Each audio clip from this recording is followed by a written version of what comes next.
NES, but I need to get Shadowrun.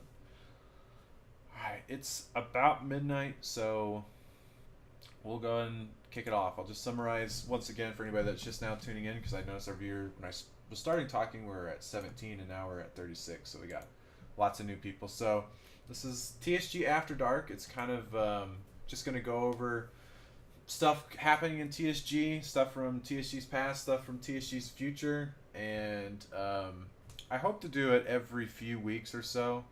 Right now I've got Phil joining me. He is M Psycho in chat, or M Psycho, however you like to pronounce it. Hey. And he's yeah, so hopefully you can hear him well. Yeah, but oh yeah, so the name is TSG After Dark. I should clarify. I didn't want to name it like the TSG Late Night Show or something like that, and I figured, hey, After Dark is already kind of a I guess it's a meme in the community, but it's not a this isn't a um, adult or R-rated, or it's just a normal late night. Well, I guess not normal, but you guys know what I'm saying. So anyway, the first thing we're going to talk about is just go over all of our logos kind of over the year, and this is just for fun. I mean, of course, all this is just for fun. And let me pull it up. Half my face is going to be cut off during some of this, so this is really the first kind of, it's not it's the first logo that we used in an image, like in a banner. This was in 2008. We were raising money for St. Jude, very first marathon we did back in 2008, and I wanted something to go along with it. And I mean, still today, but if like back then, just like with any cause, there was like a ribbon that went with it, and I was like, how can we do like a gaming for a, because our slogan was gaming for a cause. So I gave it kind of a Zelda look, and bada bing, bada boom. That's what we had. We didn't have like a TSG per se logo. It was just for that event. And just a heads up, these first several ones are probably going to be pretty cringy because I did the graphic stuff back then. Later on, you'll see it gets better when you have like Anna, Rust, and Space. you'll see their art later on, but in the early days, you'll see some of my stuff, and I also made sure to include some of the original, like some of the fan art and stuff people did of their own versions of the clock. Tanner said, "Wait, so you're not going to take your shot?" No, fortunately not. What's the slogan currently? Says Fargo G. Well, each marathon, we've kind of came up with different stuff. I don't know. Do we have any slogans right now, Phil? What have we used recently? I mean, with Pokemon, it was just catch 'em all.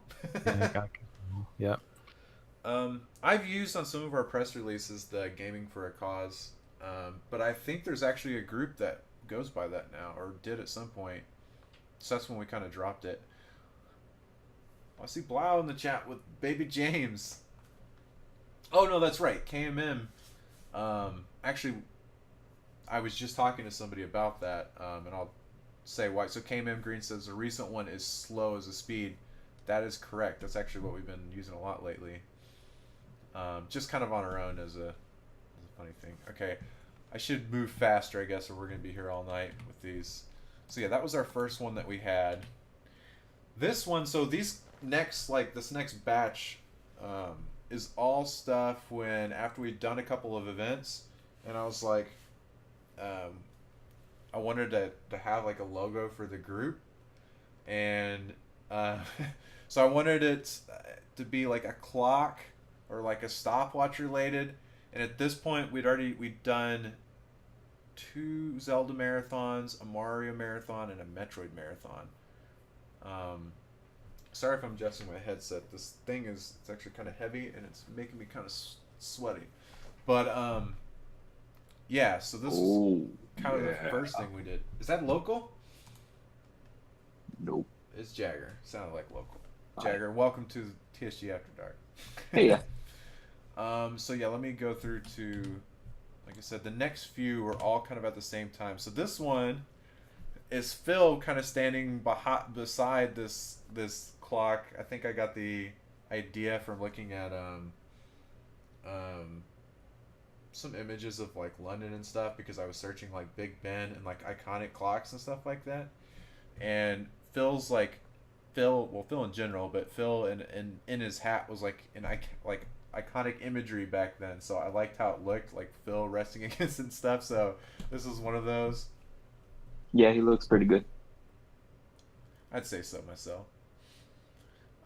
And oh, this went completely out of order. Oh well, it's just that one. There, you'll see this image again later on, but in color. Yeah, it is very Chrono Triggery. I really like that some of these early ones say established 2008, like we were. This was definitely done in 2008. Yeah. Yeah, that's a good point. We knew we were in it for the long haul. Well, Metroid 2002 had their like subtitle established in 2003. They're ahead of the game. But yeah, this is just kind of a simpler version of that one because I was like maybe that one's too busy. This next one was actually I really liked, and I was trying to find. There's another version of this, so it's got local there on the left hand side, or if you are the clock on the clock's right hand side with the bow tie, and then you've got Phil resting on the clock on the logo. In the final version we had of this, on the 12 o'clock, the X or the 10, whichever you want to call it, was like crooked, and Nimboy was like hanging from it by his hand, like swinging across. I thought it looked pretty cool. I could not find that version of it. I was kind of looking all day today because I wanted to show off like every iteration we have, and I'm still missing. I don't know why you're in a bow tie either, Local. I thought it fit you at the time. I don't know. I think I wanted like the white to contrast, like something on you to contrast it, and instead of like having like a button down, I don't know. But this is still these images were all like within I think the same week, and we just used them like for a variety of things. This next one, see, this is the only thing I could find on the internet. You can see Ninboy's feet dangling from this little cropped out image. I found that on her blog. I wish I had the full one, but yeah, it's Ninboy. You can see his like dreads like flying. Yeah. I recognize those feet anywhere. Says Bear. So yeah, that the first one had like local Phil and Ninboy on there. This next one is just a simplified version. I think I showed it a little bit earlier, and then it has the That was our sticker for a while. yeah, it's actually a sticker, and we had like pens, which I'll show in a little bit. I included some of the shirts and like merchandise we had, but I tried to do the like the clock band, like also like one of the awareness ribbons there. And this one I think right here is what we used for the pens. This next one this was very ugly, done by me. I think people were shooting ideas like on the forums, like, oh, what could we do? We never used this one at all. Didn't make the cut. I think we were all like, kind of put together like, hey, which one do we want to use? This one got shot down quickly. No, it was done by me. This one was terrible. It was done by who knows? No, that was by me. So this next one I think was done by Caramel Slice, and I could be wrong. And the funny thing is, I was just talking to JD, and she was on her Discord today, so that's pretty awesome. I want to kind of try to find more of these. There was a whole at the time we were trying to like in our minds figuring out what we wanted to do, and people were shooting ideas, and they were sending us their own kind of like concepts and ideas and stuff. This was one of them that I found. I'd like to find more of them. Was there a poll on like I think so. like an art contest? Yeah, I tried to find our old forums just to see if there were more or if there was like a poll or something. I couldn't. And I also checked our wiki, and it just had some of the old clock versions. So, yeah, Phil says can't wait for the old banners. I think that's what we're gonna do. Our next TSG After Dark is review all the banners. That'll be fun. This is another one. This is how I know I created that first one, because this is the same stuff that I ended up using for what would be our like final logo, our final first logo, I guess I'd say, which is coming up here. The Baxler says, "I like when I Google the Speed Gamers, Google calls you a musical group." What I also like, if Nina's in here, if you look up the Speed Gamers logo, you'll find a very interesting image. That just go to the Speed Gamers logo, go to Google Images, and you'll know exactly what I'm talking about. Nina's Beautiful famousness pulls up and gave us an interesting logo there. All right, so this next one is what we ended up using as our first logo, like our first, I guess you say, official. This is what we went with for a while. I'd say from like 2008 to 2010, so for about 2 years. And it's not great. I did it, and I, just wanted to have one. It had Wind Waker Link on there. We didn't get sued or anything. But yeah, this was old school, like the original one. And here's some of the shirts that we had. I still have this black one. I don't have a white. Does anybody out there in the chat, Phil? Do you still have? Yeah, Phil. I saw him in the white one. You have one of the white ones, don't you? We do somewhere. Yep.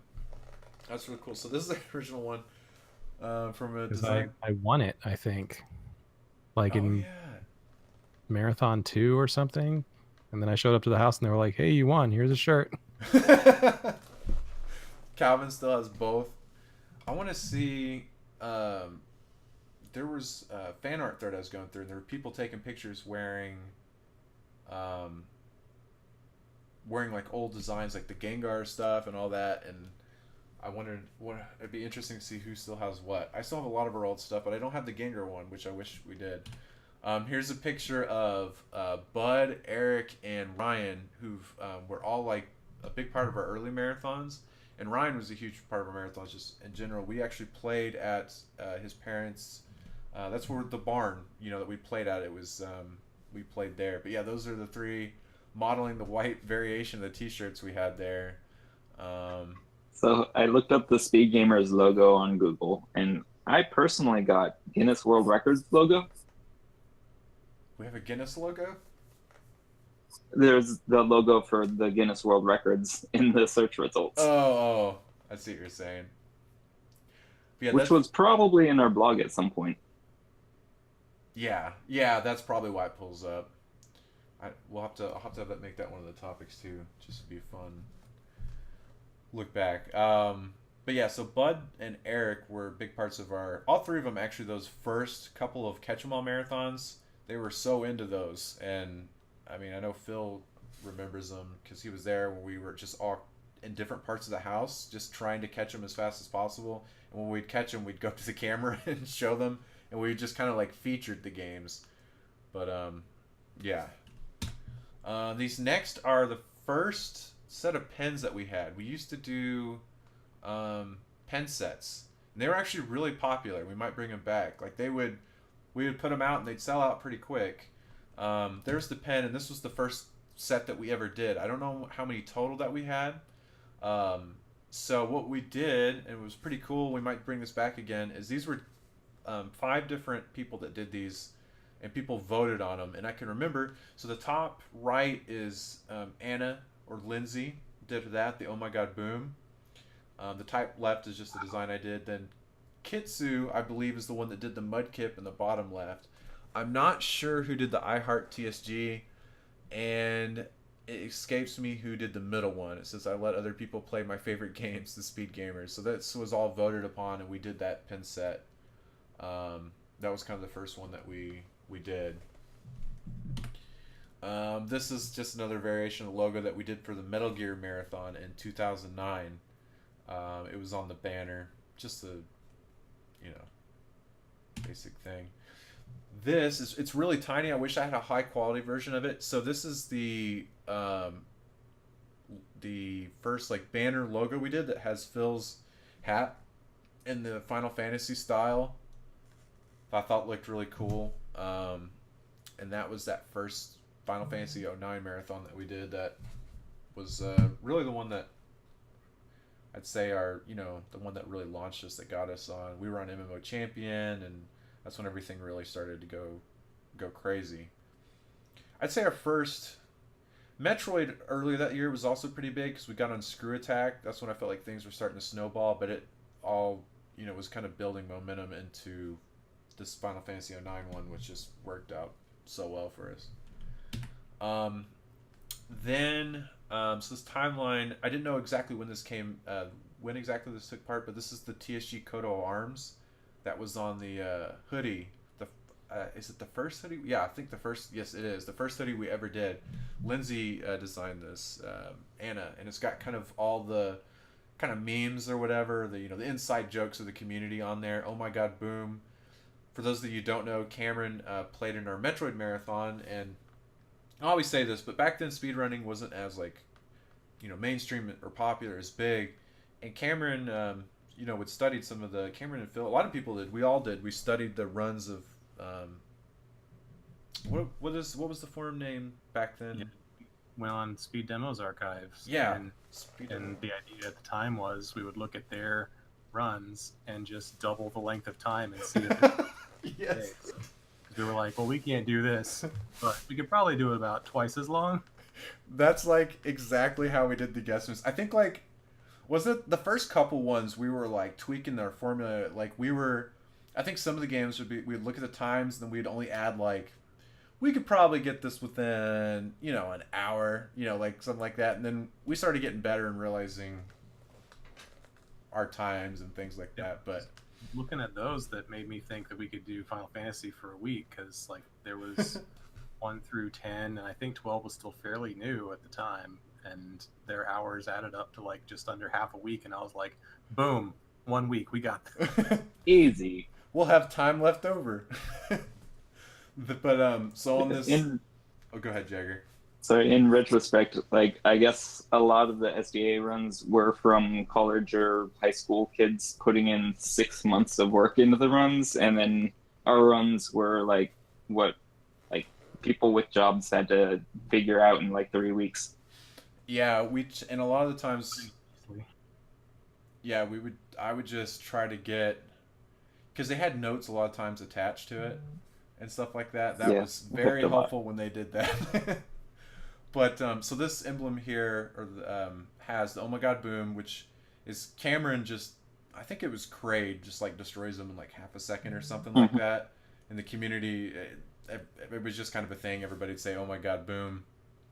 And so that's what that is.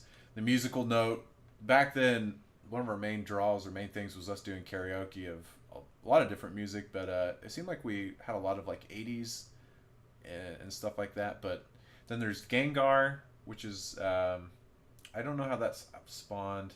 Oh, one of the streams I remember. 09 Pokeathon, right? Yeah, one of the Pokeathons. For Halloween marathon, rather. I mislabeled. I said it was my favorite type, and then I said it was pure ghost. Whatever it is, I went on saying it was my favorite Pokemon, and I messed up with whatever the actual type was. So that became a thing. And then, of course, Phil's hat is here in the bottom left-hand corner. Our kind of clocks. And then these two characters are actually some of Lindsay's original characters that she's used quite a bit. All right, next one. So I went to Anna, and because like I said, I did the original one. And I asked her if she could do her own take on it, and this is what she came up with, which was really awesome. We used this for, so she did this in 2010, or yeah, I think 2010 or 2011, somewhere around there. And this is what we used. And we have a blue shirt of that came out. And this next one is actually the first version of that she had. The only thing she really changed, I think I asked if TSG could somehow be included in there. So she etched in the TS and the G into the D-pad and the buttons. And then this version here, so Local did both of these. You would probably remember them from the website, one of the redesigns.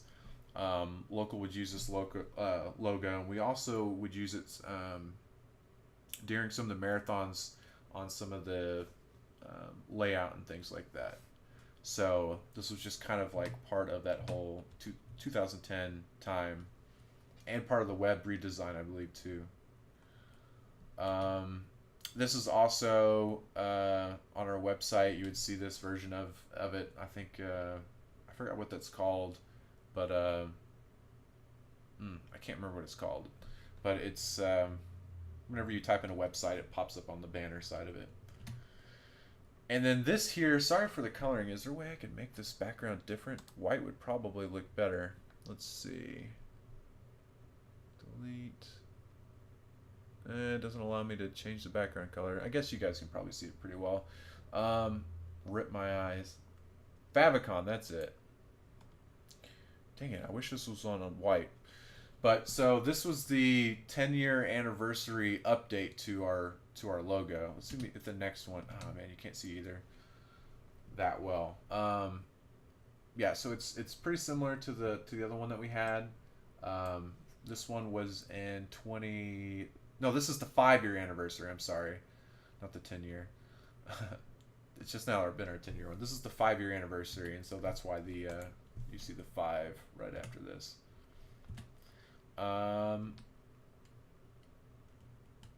So yeah, 2013, and then right after that, you're gonna see our modern day TSG logo, and this was designed by Rust, and I've got a whole bunch of these to show off. There's even more towards the end. I really like. See, I was talking to my brother and JD about this earlier. We did a whole like relaunch of the website, which I know Local worked really hard on, and not just the website, but the we were changing to TSG.TV. This was in 2014, and we wanted to change our look and everything like that. So Russ designed this, and we had a mini-thon, and Russ did a whole video for it. And like don't get me wrong with what I'm about to say. Like, you know, every year that we've done TSG, it's been amazing. But I always said that I wish in 2014, I wish people in 2010, like that, I'd say 2010 is probably when we had peak viewership, could have seen the video that Russ did, because it was so good. Like, it looked like, I don't know, professionally done.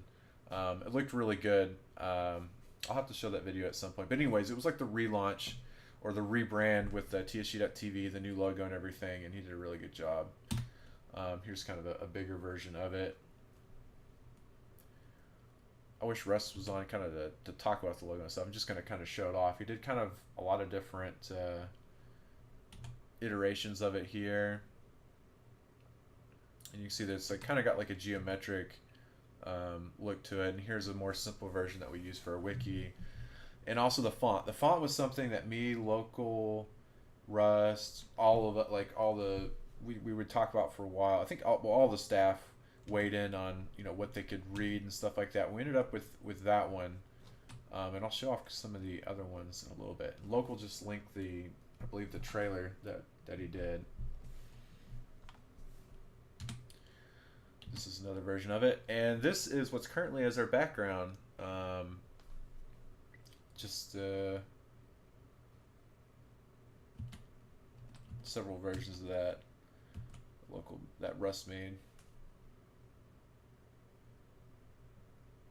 Yeah, it was the G. If you can see here, let me go back.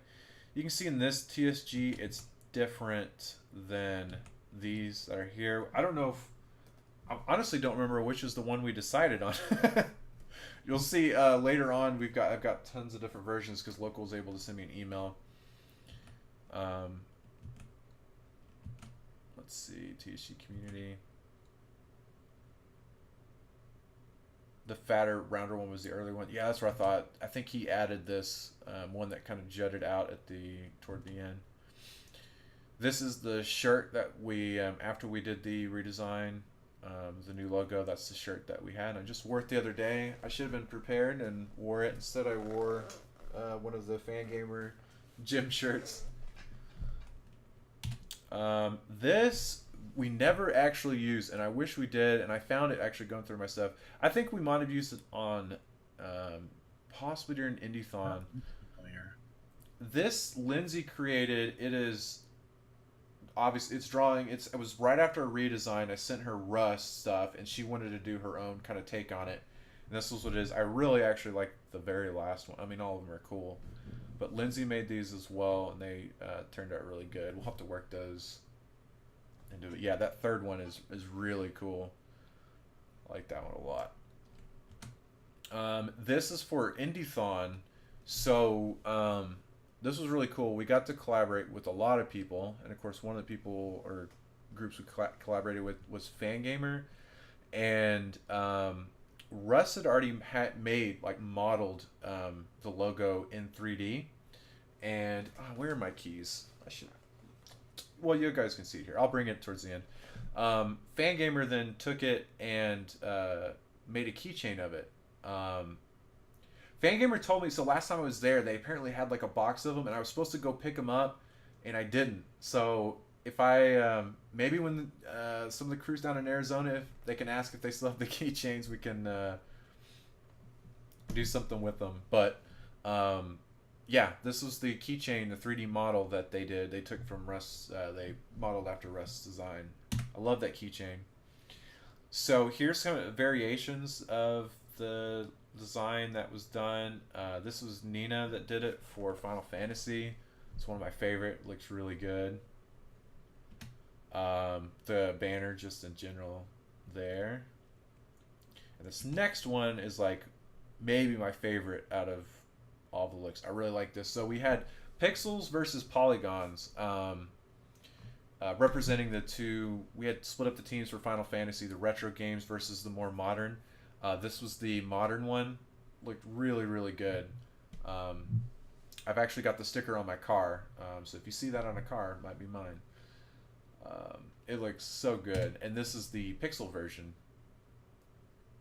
Also, sorry if y'all want to chime in at any point. Sorry, I know I talk a lot. Just let me know. Yeah, this is the pixel version of it, and so Little Nibs spawned from Final Fantasy 2017, and I made this after Final Fantasy 2017 for a T-shirt. I wore it whenever we did Little Nibs last time, and yeah, so it's just a Pop-Tart version of that logo. That's a pretty good one. With an Oreo and shrimp coming out now. Oh yes, that would be good. Let's see. This version of the logo Jasif created, so it's obviously inspired by the last one that Russ did. It's like a modified version of it, I'd say, and we've been using it for the last probably 1.5 or 2 years. It's kind of just a what would you say? The front of it is kind of flattened off there, and I think it looks real good. So these next couple images, this one is fan art. I could not find the person that it was done by, but it was just a take on the logo, which I thought was done, which was really good. And I was trying to credit them, but I couldn't find who did it. Next time, I'll be hopefully more prepared and be able to. I'll bring this one back up and cite whoever it was. I think it's. I don't want to miscredit somebody, but I believe it's Kitsu, but I'm not 100% sure. This one is done by Local, I believe, and was also probably around, Local would know best, but I think around 2012. We used it quite a bit. I really liked it. I was really into like flat colors and things like that. Anyways, I thought this looked really cool. This is TSG Man. It was Anna that created this, and I tried to get the shirt, which let me see if it's on here. It's not. So it was kind of a. I wish I had the whole TheSpeedGamers logo there. That was it, but this is specifically the little mascot that we had for the Mega Man Marathon that we had on the shirt. And then these next few are, I don't know if any of them saw the light of the day. I know Local used a few of them though. I think he used the green one, but these are different designs. part of what Russ created. He created a ton of different colors and stuff just to give us like an idea of what we could do with them. And this is what like Tyler was saying earlier. This was I think the first G that we were using. And then this was some of the fonts that Russ was working on when he was doing that redesign. Blue. Let me go back because in between, this is also another one that Local did. TheSpeedGamers.com, and also had the that different variation of the logo. I think that was also around like 2014, 2015. Now I think there are still a few different like logo variants and stuff that we've had through the years. There's a couple t-shirts and stuff. I'll try to this next After Dark I want to include all the banners that we did, and I'll always try to have like an art section or something in the beginning of these little casts that we do when we take a look back. Yeah, that's all for the logos and stuff. The reason why I'm even what got me thinking about it is we're in the process of right now working on a new update and things like that. And I've been talking with Russ. Russ did our last one, and so that got me thinking about it. So hopefully in the future we'll have something to show. Maybe, I don't want to give a date, but it'll probably be before the Halloween marathon. Most definitely be before the Halloween marathon. All right, so we're gonna go ahead and move on to the next topic here. So this is a blog post. I want to take out whenever I do these After Darks, take out kind of an excerpt, an article, a piece from just TSG's past before we move on to the present. So this one I thought was really cool.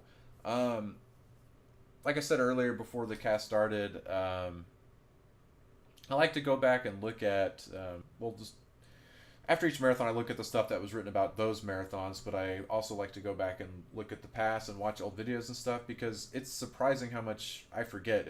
I can't remember. For example, one of the things that we're doing for our next marathon we'll be bringing back from something we did in 2015. But anyways, I found this article. I thought it was, it's not an article, it's a blog post by Slowflake, and it's kind of a great time capsule for the moment then. It's got some funny stuff. It's got some positive stuff, some negative stuff. Anyways, I thought it was really cool to go back and look back and read. And you can get kind of a feel for how Twitch was back then, and how we were, and a summary of that event. So this is from Pokemon 2012. This is a blog post from Slowflake. It was called How I Saved TSG from Destruction. It's not too long. I'm just going to read the little post that he had. He says, okay, so I'm exaggerating, but we were still headed towards a huge loss of face when some brilliant, I'll just go ahead and read it, dumbasses decided to argue which Pokemon site was better. With much of that site sucks, or the other one is so much better. So what he's talking about, each event we always have, like, it's awesome. We have all the Pokemon sites that really help us out. I do remember there in that marathon there was, there's always, fanboy people that come around and arguing which is better. That's what he's talking about there. He says, when many admins from said their sites were better, obviously that was a problem because they wouldn't want to associate with TSG in the future, so I took matters into my own hands and used the perfect technique to derail the discussion. The same hi Chugga I tried a few days ago with a lot of success, and guess what? The fan site argument stopped right there. Chugga spam is more annoying but far less harmful to the community in the long run. So he's basically saying he used Chugga spam to derail the argument, which I thought was pretty funny. As for the chat itself, it was far worse than usual. He starts talking about maybe it's because we're on the front page or so many sites, but it was bad. Spammers were out the wazoo, including Bible thumps, trolls whose vocabulary was limited to sex, virgins, and assorted words, and perhaps the worst, sexual harassment. And he talks about when Rouge was on cam, a lot of people being jerks there. But it says, nonetheless, this was a TSG marathon. It came out with highlights as Britt shoutcasting sessions with Lugia was being caught. May well be one of the single greatest moments in the group's history. I remember that was me and Caden, and that was a lot of fun. And then I promised I'll milk for all that it's worth. The weird thing is Britt sounded a lot like me when trying to catch the legendary in my LP. Obviously, the difference might have been pretended to know his stuff. I was pretending to know his stuff. I didn't know crap. Um, Once again, auctions brought in a lot of money. I won't mention them all, especially not the Groudon nickname and the Marital figure, since I already did so a few days ago. But the Terrakion nickname brought in several $1,000s and ultimately went for $2,000, and I completely missed that, much to my everlasting dismay. That's crazy. We were actually talking about that during this last marathon. I could not for the life of me remember how much Terrakion raised, but I guess it was $2,000. I don't think anyone didn't think anyone thought that was going to be topped until the very end of the marathon, when Revolver Oshawott figurine went for over $3,000, and Proton John himself was in the thick of it until the very end. Yeah, those figurines that were made back then, that was by Camille, which is Reed's wife.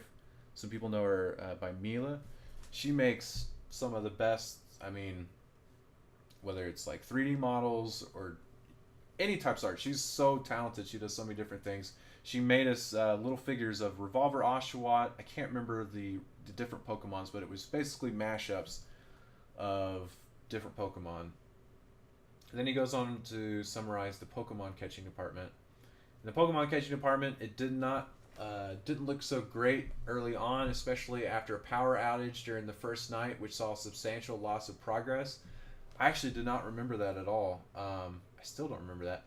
But a huge rally in the last few days, and especially the last few hours, caused an epic comeback that caused us to go down to the wire. And just like how we barely succeeded in 2009, I remember going down to the wire that one. By factoring in the fact that the marathon started 10 minutes late, we barely succeeded this time by factoring the minutes lost by the power outage. I completely forgot about that. Do y'all remember the power going out in 2012? That was in the barn, right? Yeah. And I remember that was like early on. That was a pretty regular concern. Yeah, JD. I remember we'd have that issue because JD was bringing down his from the movie theater these power battery power backups, and we actually used those for a while. He said, "Trust me, those last few minutes were nerve-wracking with annoying happiness evolution of low punny. Those ones are always tough. That took an aggravating amount of time, and Krogant that just wouldn't show up on the binoculars on the Great Marsh. Bear there we go. Bear gets a shout out here. Bear managed to find one after a long while of looking, traded away to whoever was playing the other version, and started looking for a Toxicroak while the Krogunk was being leveled up. Ultimately, it was the latter that managed to get the elusive overgrown Froggy in the nick of time. So that was the last Pokemon we caught in 2012. That's I did not remember that. The good news is that the capital blunder of 2009, which resulted in a mad rush of trading, restarting, and leveling of Chicory to 32, wasn't repeated this time. So in the end, that's 646 Pokemon caught in 168 hours, as well as over $57,000 raised for Act Today, which that's the most we've raised in a week-long event. A successful event across the board, which delayed my opportunity of playing Conquest by a few days, but that I would love to relive anytime. Conquest could wait. Such entertainment can't. So that's a cool little look back of a blog post, just summarizing the event. I thought it was cool, at least. I'll try to always pull back different articles. We have like different magazines. Actually, Local just sent me one of a Nintendo Force one that we were in. Just a time capsule to look back at what we were doing, watch old newscasts and stuff like that. But do y'all remember much from Pokemon 012? Was Pokemon 012 the year that you were at GDQ, Jagger? No, that was 2014. Okay, I remember Or one of the Pokemon 014, marathons. as they say. Oh yeah, we had your Metroid race on the TV. It was awesome. Yeah. Yeah, I remember during the marathon we'd go out and we were watching Jagger like as the marathon. I couldn't remember if it was 012 or 2014. Sounds fun. On Blake says watching you guys play Conquest that week made me buy it. Yeah, Toast was the one that played it. It was one of the incentives for 2012. We had a donation incentive, and Anna, Travis, I think Pokemon Fan, I don't want to leave anybody out, Jasif, they went up in Pikachu suits to GameStop to pick up Pokemon Conquest because we met the goal. And there's video of it out there somewhere. I'll have to bring it up at some point. Um, they went to the GameStop, and GameStop didn't have it. So they went around to several places. They ended up finding it at a Walmart, but GameStop didn't have it, which was weird. They actually acted like they were, crazy when they went up there. Like, no, it didn't come out today. Local says they went on the wrong date. Maybe that was it. My memory might be foggy. I know we ended up getting it. We did end up streaming it. Release dates versus shipping dates, but they would announce the shipping dates for some weird reason. They eventually just stopped doing that. Oh, that's weird. Yeah, that seems familiar though. Yeah, so we did end up getting it, and Toasted ended up streaming it. And I still have not played that game, and I want to get it. I think it's kind of a pricey game nowadays. Not like super expensive, but I think it might be 50 or $60. Did any of y'all end up playing Conquest? I did. It was really fun. It's I've never heard of the series that it's based on, like Nabunga's something. Ambition or something? Or... Yeah. Yeah, cool though. It has the kind of abilities that your teammates have that reflect the Pokemon, and that spin on it makes it more interesting. Kind of like how Pokemon Picross. Oh yeah. It's more than just a Picross game because everybody's got crazy powers. Yeah, I need to give it a try. I actually looked it up not that long ago because I was looking for a copy, and yeah, I think it was a little pricey. Yeah, that'll about wrap up that blog post from 2012, and so now I just want to talk about the Pokeathon that we just had, Pokeathon 2018. And by the way, for the next After Dark, I'll have either the Discord displaying the names who's talking, or I'll just pre-put so that y'all know. Like for example, Phil and Jagger are the voices you're hearing right now. I should have been more prepared for that. Moving on. There's Jagger.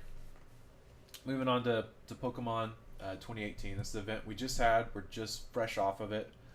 It was a really fun event, and one of my favorite things is we had a handful of new people. That was their first marathon. We had Wolf of Storms, Deli, Jared, two Jareds. I think that was it. Those were our 4 first-time marathon goers. And it was really cool meeting out of them, and there were lots of really good moments, I'd say. I don't know. Do Jagger or Phil, do you have like a favorite moment of that marathon? And it doesn't have to be like gameplay. It could be anything from it, whether it's like going out to eat or after party, whatever. For the most recent Pokemon marathon, probably you thawing out the shrimp. Yeah, I think that's one of my favorite moments too. I think probably like towards the end of it, on one of the last nights, we got into a big discussion over whether Pikachu has skin or fur, and it was wonderful. What's your take on it, skin or fur? I think it's skin. Yeah, Makes the most sense. my only argument against it would be I isn't there a design where he's got like a little hairdo thing, but I guess that doesn't really prove anything. Told the chat to go look up gifs of Ash touching Pikachu, and it did not go well. Don't. Okay.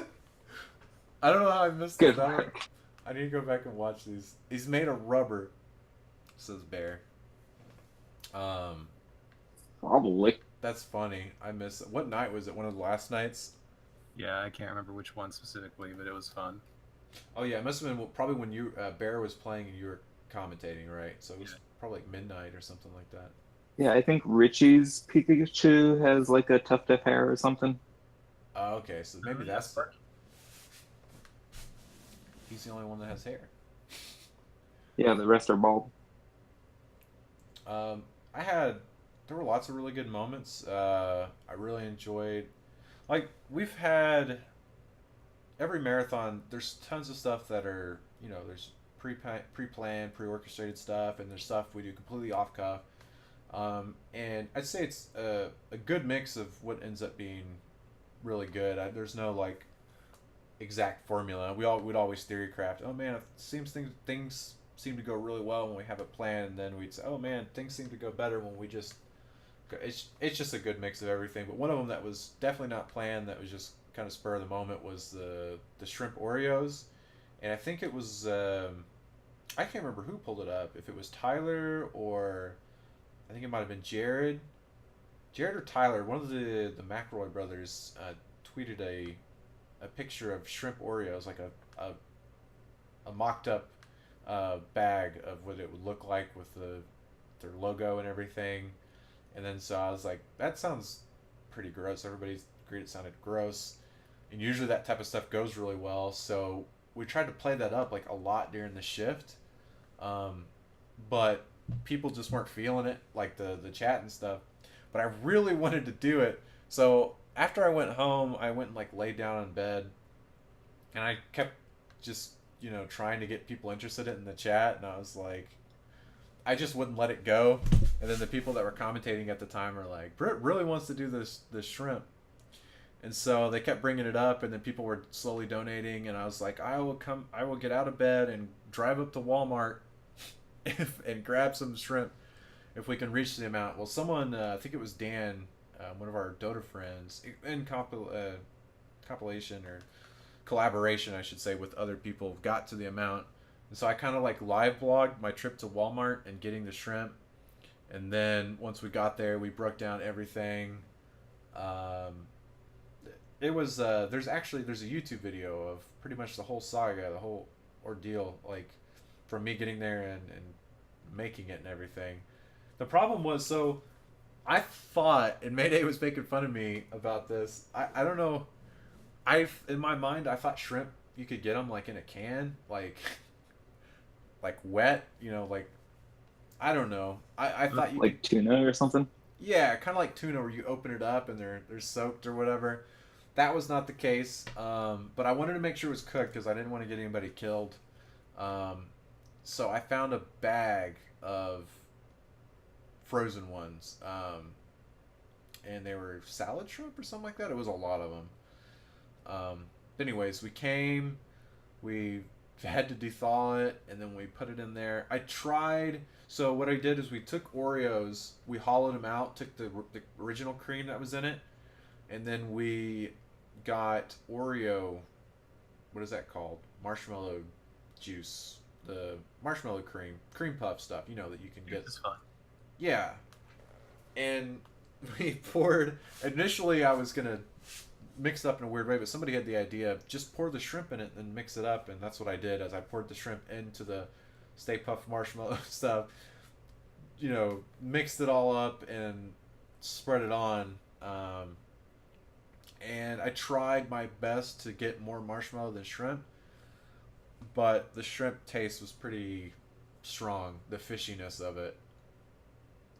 Oh no, I should not have done the hand motion. That's gonna be that's gonna be cool. I think specifically my favorite part is where you said, yeah, I thought it for 5 minutes. I set a timer, and then your phone alarm suddenly went off. Yeah, I forgot about that. That was a different timer, though, I swear to God. That was my timer for I need to wake up and get up to the marathon, but I came up there earlier, but yeah. Perfect timing. I also liked our super, super late shift when you were looking up Pokemon Cries, and then you set your phone down, and like a minute goes by, and it just starts blaring some dude hollering Mr. Mime over and over. I completely forgot about that. That was so creepy. Yeah, like Phil said, we were just playing, Pokemon Cries or something. You know how YouTube, if you sit there for a while, it'll just autoplay like whatever's next. And the next autoplay was just a guy attempting to do Pokemon Cries, but it was specifically Mr. Mime, and it was just so freaking creepy. We were looking around like, what is that? Yeah, I couldn't figure out what it was at first, and then it didn't take me but a couple seconds to realize where it was coming from, but it was weird. Mermume. It was the ghost of the hotel. Yeah. yeah, that marathon overall was a whole lot of fun. I know donation wise, we learned a lot from it. I think we had great energy and all that. It's just um, as you guys have noticed, we've like for our December marathons and even more recently our Halloween and stuff. We've been choosing kind of the same weekends to correspond. So we've been having it that same week of December for I think the entirety of we've been doing this for the last 10 years. Maybe it was different one year, but we've had pretty much the same weekend of December every year, and we were trying to do this for our summer because we just feel like consistency is really good. And so we wanted to test out a new weekend. We have been doing them random weeks in July, kind of just dancing around, not wanting to land on a Zeldathon marathon, not wanting to land on a GDQ, not wanting to land. There's tons of events. Mario marathon. Um, so this marathon, we thought, oh, we gotta. Well, there was a couple things we thought it would accomplish being that early in June. One, the heat in Texas. There's a lot of people that travel from all over the place, all over the world, and so we wanted temperature wise. We thought, okay, early June, it's a lot better than July. This event didn't really end up being the case. There were some days that it was okay feeling, but I was looking back at last June, and that same week was in the 80s. This week there were days in the hundreds and stuff. It did not work out well temperature wise. We also this was gonna be only the second time we've landed on an E3 week, and I mean I blame myself for this. I thought, we're gonna be before Zeldathon, the week before Zeldathon. We're gonna be 2 weeks before GDQ. We're landed on an E3. That'll be fine because we've been on E3 before, and the last time we've been on E3, which I should have thought about it a lot more. The last time we were on E3 was Mario Marathon 2010, and I'm sure y'all right off the bat can see how that's not as big of as an issue as something nowadays. The difference in my mind was in 2010 we were streaming on Ustream. Streaming. Oh, go ahead, Phil. I was just gonna say, like 8 years ago, they didn't stream E3. Like you could watch it on television if you had G4, but that was kind of it. Yeah, that's exactly it. That's what I was gonna say. It's back then. Ustream wasn't streaming E3, and Justin TV wasn't streaming it. This is like Evidek said. 2010 was a pre-Twitch era, and I can remember that E3 very specifically. It was a good one for Nintendo. I remember we all watched it in my parents' living room. We all gathered around the TV. I remember Pokemon fan was there. Of course, Phil. Bear was there. 2010 was actually that week long was a lot of people's first marathon. But anyways, that was a good E3, and I remember it. And I was just thinking, you know what? We did it in 2010. We had concerns. I remember we had a lot of concerns that it was going to affect us, but we really didn't have much of a choice. We'd committed to that time, and yeah, it was something we learned from, something we'll never do again. And if you remember that particular marathon, you were kind of like not really satisfied with the donation total on the last day, so we extended it for 22 hours. Well, we were satisfied. It was that we were so satisfied. You're talking about Mario 2010, right? Yeah, well, I mean, like you were hoping to raise more in the final stretch. I think it was what it was is it was the opposite of that because we hit the what was our goal? Whatever it was we hit, and we were saying, hey, if we hit like $5,000 in the next, we gave an X amount of time, we'll keep going, and they hit it. So we're like, okay, if you guys want to extend it another 6 hours, you have to hit this, and they kept hitting it. It was just over and over. I remember we were about 20 hours in, and I remember we were all looking at each other like, oh crap, we're dying, but we wanted to we were setting, they weren't easy goals. Like we were setting pretty crazy ones. Yeah, weren't you at like 20,000 at the time? I can't remember. It just kept going. So we set one that we're like, all right, there's no way they'll meet this, but if they do, we have to keep going because this is a huge accomplishment. And we set it, and they met it, and it was just like, holy crap. So of course we're really happy. Like I don't want to like we were ecstatic. We were really excited that we were able to do it. But that last one, we set it at something crazy. We're like, all right, we need $10,000 in the next hour, because I think at that point hotels were running out. Like people, they have to fly back home and stuff. But I was like, if for some reason we meet this, me and Chase just can continue to, or local crew can continue to do it. We had something worked out, but we set it to something really unrealistic. It didn't get met, but that was a really cool marathon. But yeah, I think me and maybe Alan filled in for a couple of time slots for that, for the extension. Y'all did. You did. I remember Kunkel filling in as well. Yeah, we would have you cast over Skype too. Yeah. But back to the Pokemon 2018. We learned a lot from it. The main thing, not the main thing. One of the main things is just we can't stream during E3. It affects our front page time. It affects a lot of stuff, and I can't blame people for, when a presentation's on, everybody goes there, then they come back. It's hard to keep momentum up that way. So this next marathon that we have planned, which is July, our next week long is July 12th to the 19th. That's correct, isn't it? Let me check the Twitter real fast just to make sure I don't give the right dates. But our plan is for this to be like our dates going forward, meaning that this weekend. I think late July should be solid to not overlap with anybody. Yeah, we kind of checked everything. The only concern I have now,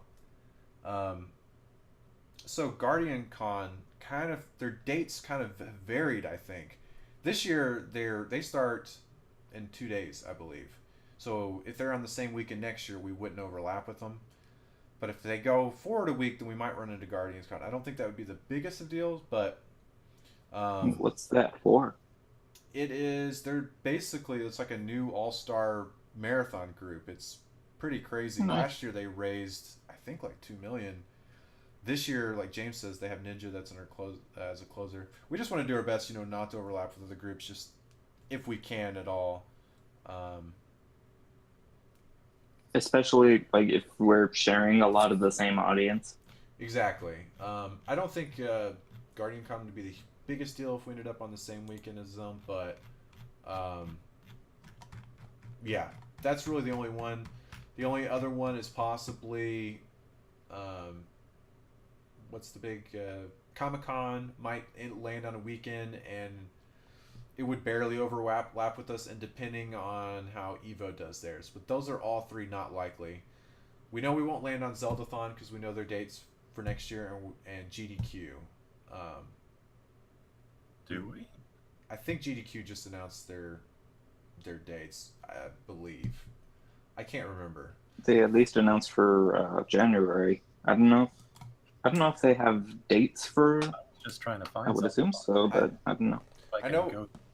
I don't think they've announced them, but I know that we were looking back on them, and through their entire summer history of doing marathons, they've either done the same weekend in June or like the weekend after or something like that, or not weekend but week. So unless they completely change things up, we shouldn't land on It them. seems to be generally the same, like first or second week in January, and then like second or third week in June, I guess. Yeah, and I don't think they've ever done a July.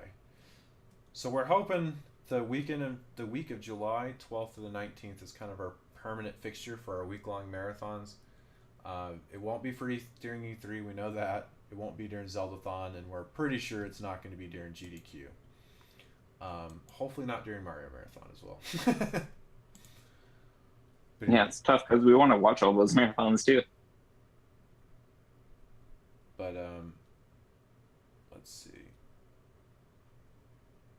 What was Evan saying? It's usually the first week of July or the week before that, anyways. Is that for GDQ? I remember. Yeah. Okay. You run, like the latest they've ever run, I think, was up to July 4th. Okay. Cool. Yeah, I remember we were looking at it because what we do is we contact. So we have a contact at St. Jude. We contact them, give them proposed dates. We actually had a different proposed date. If y'all remember, at the end of this marathon, I think we were aiming for the week before, but we ended up. This is the the dates we ended up at, July 12th and 19th.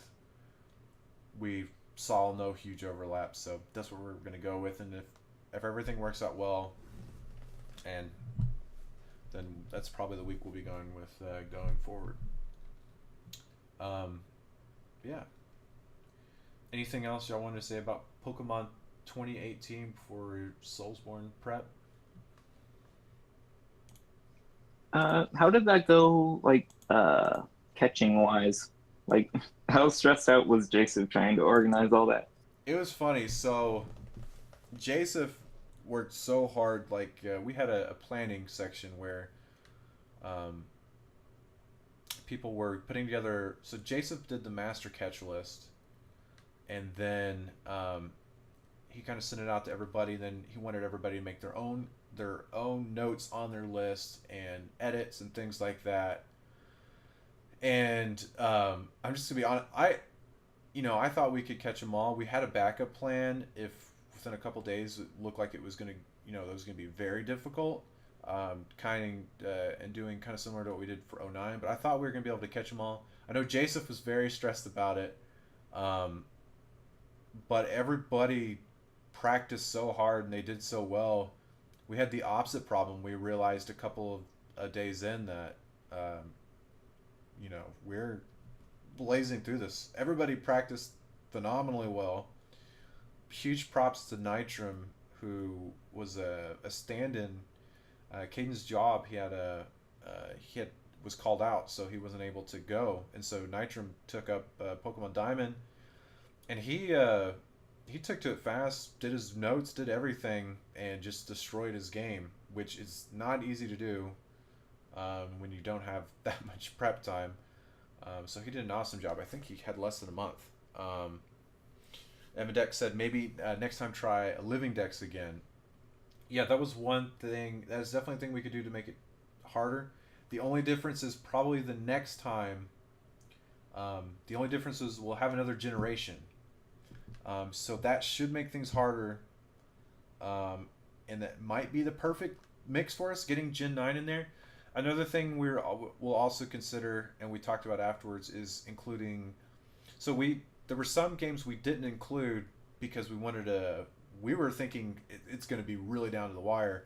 Last time we tried to catch them all was 2014, and we cut in 2012 and 29. Those were all down to the wire. So we thought this was going to be really hard because there's even more Pokemon. But Jason everybody that was involved in it just did such a great job in it that now we know our max potential. So for 29, we'll weigh that into our, there's going to be another gen. Who knows? We don't know if it's going to be one of those generations where they only add 50, or it could be one that they add another 200. We don't know. So, but yeah, we're looking forward to that. And with that, one thing I wanted to talk about just a small bit before we move on. I know we've already been going for an hour, and I said this was only going to be 30 minutes to an hour.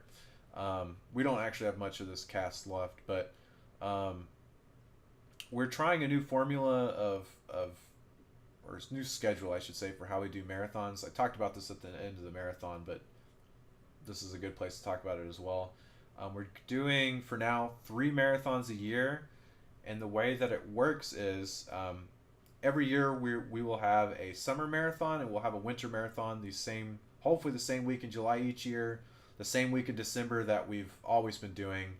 And then we're going to alternate every year for what that third marathon is. So, for example, next year in 2019, we'll have a fall marathon, but not a spring marathon.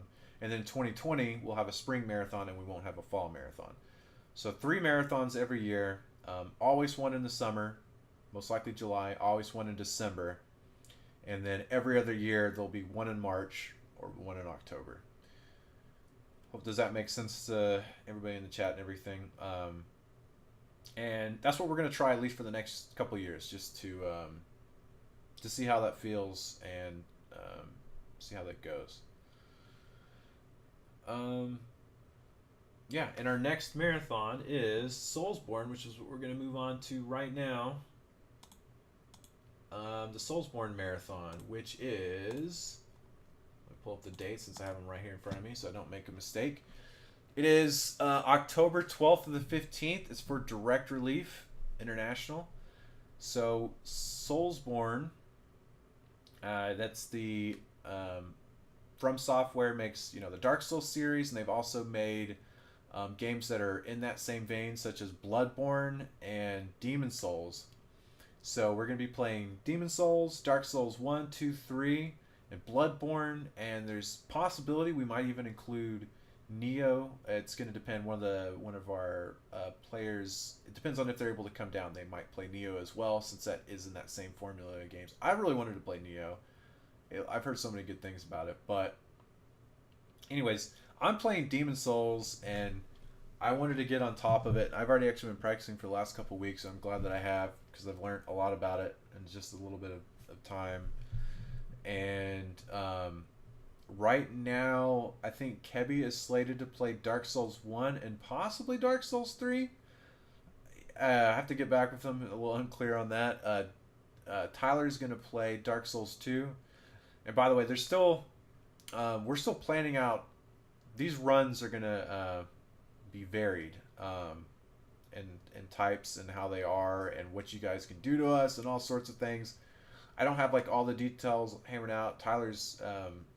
been working on a lot of that stuff too, and the runners individually trying to figure out what type of runs, and yeah, there could be... Zero Flame says any Souls races planned. There's actually is kind of a race that my wife and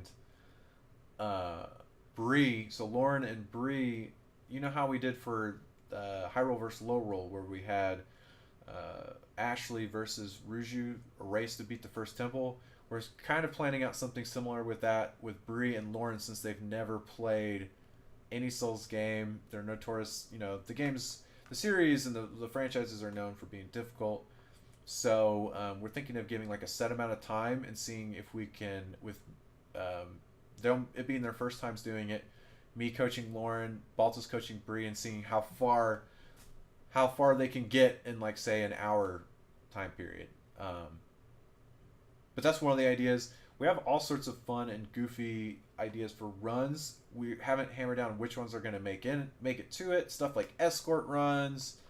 That being where we have maybe someone completely new play a game and just the viewers have to guide them through the game, which I've seen done before, which is pretty fun to watch. I don't know if that's going to actually happen, but yeah, what I'm basically trying to say is we have a variety of runs planned. Some with tons of glitches in it, like mine. Well, not a lot of glitches. It's just there's some duping in it. What I'm saying, there's some cheating going on. There'll probably be some totally clean runs. Me and Baltus are possibly might do like a co-op run of Bloodborne. It's all up in the air now, but yeah, we're all practicing and stuff right now. That's the next marathon that we have, and that one's going to be, it won't be at the hotel. It's going to be at my house again, so it's going to be, well, you guys know from watching, each marathon feels different. So if you like the ones at my house, that's something to look forward to. Tyler says, I'm looking at a soul level 1 for Dark Souls 2 and maybe 1 ? And maybe a lady run for Dark Souls 2. Or ladle run, not a lady run. A ladle run for Dark Souls 2. Yeah, but we've got plenty to fill out 72 hours. Yeah, any thoughts or comments from y'all for about the Bloodborne or Soulsborne? It'll be pretty interesting. It'll be a lot more like knowledge about like how to kind of cheese the bosses in some places, how to dodge, like knowing specific mechanics that you don't have to, like, there's execution, but it's more about knowing how the fights work. Yeah, there's. So it'll be interesting how they handle the games during the marathon. Yeah, and the cool thing is a lot of these bosses are very, very, very exploitable. It's just figuring out, much like any video game, figuring out the patterns and all that. But it's gonna be fun. I'm really looking forward to it. I'm glad I started practicing now. It's the worst feeling ever when it's you're not far out, and you're like, I got to get this game down. I think Lauren motivated me because she did such a great job on her Phantom Hourglass run. I almost said Spirit Tracks. She did a really good job. She's already she knows about high roll, low roll too. We talked about it a lot, and she's even thinking about possibly learning another game for that. Which, by the way, oh yeah, I already Sweet. said it. July 12th to the 19th. So we can do a CDI raid. Yeah, Doug is I think super down for that too. That would be sweet. So yeah, when's the last time we did CDI, Phil? It was you that you were Versus level. Oh, so it wasn't that long ago. That's right, you did it. Which ones did you do? Just Wanda Gamelon. Okay. So we did have. Is Wanda Gamelon the only one we've done, or didn't Summer Zelda you do 2 of them, or did Proton John? Yeah, a long time ago I had more, but I sold a lot of them and have been buying them back, and they're much more expensive now because YouTubers buy them up. Yeah. Like Proton John. Yeah. Did you sell John your CDI? Yeah. I couldn't remember. That's He awesome. didn't get my console because that thing was the size of a tank, but he got a lot of the games. Morning, Kenny. Let's see. What was I gonna say? Oh, is it the one that features that Zelda's the protagonist? That's the most expensive one, right? I know that's because that's the one that Doug plays. Yeah, I think there's Doug plays two them all, on but CDI. The Wanda Gamelon is the other one. That's the one that I've got. And then Faces of Evil is actually the only CDI game where you play as Link, which is neat. And Zelda's Adventure has kind of like live action cutscenes, which are Yeah. like equally bad. yeah, that I'm looking forward to seeing that in Hyrule vs. Low World. That marathon in general, we have already started talking about things we're gonna do for that. So, all right. Well, last topic, and I actually can't even remember. So this is why I Story time. need to do notes. Story time.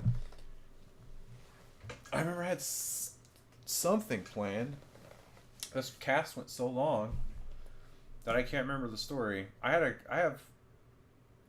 remember I was deciding between a couple. So before I got on here, Joseph and local sent me a whole bunch of logos and images that we've used throughout the years. And then Joseph told me to log into our website and to sort by the oldest date to find some of the stuff we've uploaded there. And I found some pretty funny stuff.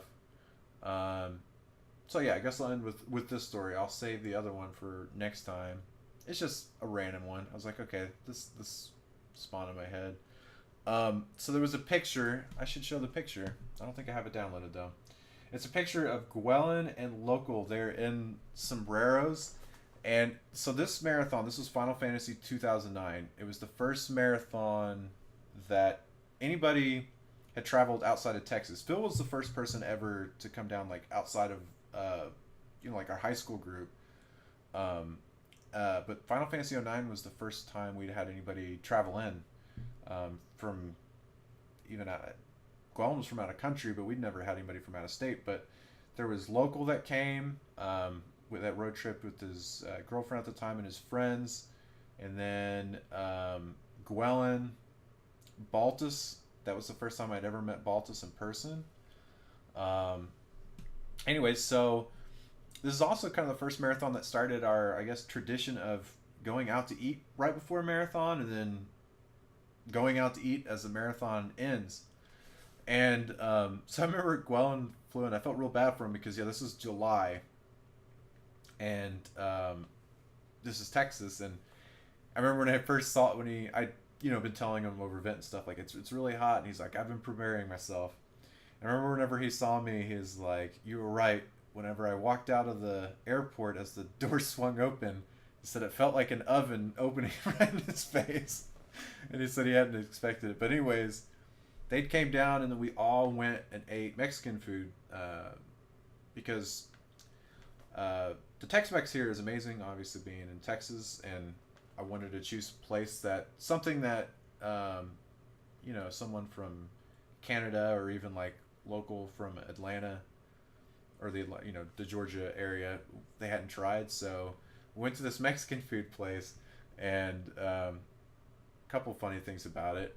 So when we came in, I don't know who did it. Maybe it was local. Maybe it was me. I can't remember. We ended up saying that it was local's birthday, and I think it's like this everywhere. If you tell them it's your birthday, especially at a Mexican food place, they're going to come to you, put a sombrero on you, and they're going to play music for you. So we thought we'd make it a fun experience. There's a little side note to the story, too, I have to remember. Yeah, so we did that. So that was kind of his first experience. I remember Guan ordering from the menu. I mean, he's never had Mexican food before. Well, maybe he has, or maybe he had. But I remember him ordering the enchiladas, and he was like, "Yes, can I order the enchiladas, please?" I remember Rob just died laughing, and he was like, "What?" Like, but anyways, it was a fun, first meetup. I think that's where we all met up at. I think that's the first place we saw each other at. But so we did that, and it was funny afterwards. I was looking at my check, and Guellen got screwed all around there because, well, he got the music played for him and sang happy birthday and everything. And I looked at my check, and they gave me the birthday discount instead of Guellen. So, yeah, it just didn't work out. Work out for him. Then at the end of the marathon, we all went out and ate sushi at a place in like Fort Worth or something. Oh, the cool thing about that Mexican food restaurant, that place is like now down the street from where we play, which is kind of cool. So yeah, at the end of the Final Fantasy marathon, where like I thought it would be a good idea, and I still don't think it was a terrible idea. I wouldn't do it nowadays, especially with how the internet is and stuff. But at the end of the marathon, because we'd been on like the local news and stuff, so I was pretty confident like people around us were watching. So I was like, "Hey, we just hit 50,000," which was like nuts, and I was just like, "Hey, anybody out there that's watching, if you want to go out, meet us when we go out to eat, we're going to be out." And I like gave the location that we're eating, and I was just kind of like half hoping like, oh, maybe, some of the people will be up there, in which they were. And like we went in, we met a cool dude, we met another interesting character, which the funny thing about this is one of the guys that we met I actually saw on like a Polygon article like a couple months ago. Apparently he does like he's real famous for doing Mario Maker levels. So that was cool. I saw the name and I was just like, I met that guy in real life. But no, I did not pay for everyone. But anyways, that was fun. I would never do it just because I realize it's dangerous, I guess. But just another funny random story. Phil, do you remember that? Do you remember going to eat sushi and everything? Yeah, because we put it out to the chat because we were like, hey, we've got 50,000 viewers, so Yeah. we may see who we can meet up with. And so we told people we were going to some restaurant, and like randos showed up, and we were like, let's not do this again. One of the dudes was real chill though. He was just kind of like us. He's like, hey, just came to hang out. And the I other also dude, remember driving Gwellen around. Like we went out east to Stonebriar Mall, and at one point he commented, he's like, "We haven't left the city," and I'm like, "Yeah." And he goes, "We've been driving for like half an hour." I said, "Well, yeah," and we looked up, and apparently, just Dallas out of DFW has the same population as his whole province. oh Lord. Yeah, the first thing that a lot of, like when I remember picking up was Zuki, Poxnor. These just all happen to be Canadians. The planet's that way, but all the ones that I pick up, the first thing they'll talk about is the high rises and stuff. They'll be like, "We don't have these where we're from." Which I'm like, really? I didn't know that. Which is kind of cool. But yeah, that Final Fantasy marathon was